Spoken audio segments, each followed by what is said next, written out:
ఆ సమయంలో మొదట గాడిదని పిలిచి, గాడిద, నీకు 40 సంవత్సరాల ఆయుష్ ఇస్తాను, నీకు ఇష్టమేనా అని అడిగాడు.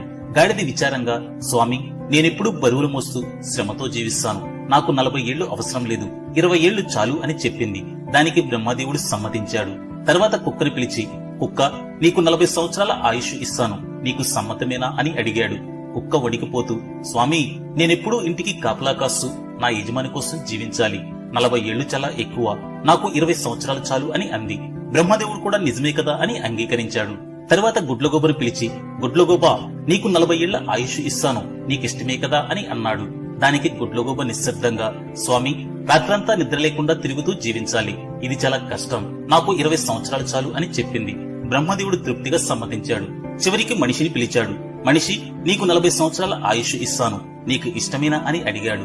కాని మనిషి అత్యాశతో, స్వామి, నాకు 100 సంవత్సరాల ఆయుష్ కావాలి అని ఆశపడ్డాడు. బ్రహ్మదేవుడు చిరునవ్వుతో, సరే, గాడిదకు, కుక్కకు, గుడ్లగోబకు మిగిలిన ఆ 60 సంవత్సరాలు నీకే ఇస్తాను, అంటే మొత్తంగా 100 సంవత్సరాలు జీవించు అని అన్నాడు. అలా మనిషి జీవితం 3 భాగాలుగా మారింది. మొదటి 40 సంవత్సరాలు ఆనందంతో యవ్వనంతో జీవిస్తాడు. తర్వాత 20 సంవత్సరాలు గాడిదలా బరువును మోస్తూ కుటుంబ బాధ్యతలను నిర్వర్తిస్తాడు. తర్వాత 20 సంవత్సరాలు కుక్కలా ఇంటిని కాపాడుతూ పిల్లల కోసం సేవ చేస్తాడు. చివరి 20 సంవత్సరాలు గుడ్లగోబలా నిశ్శబ్దంగా తన ఇంటి బయట కూర్చుని పెద్ద సీసీ కెమెరా లాగా మారిపోతాడు. నిజమే కదా?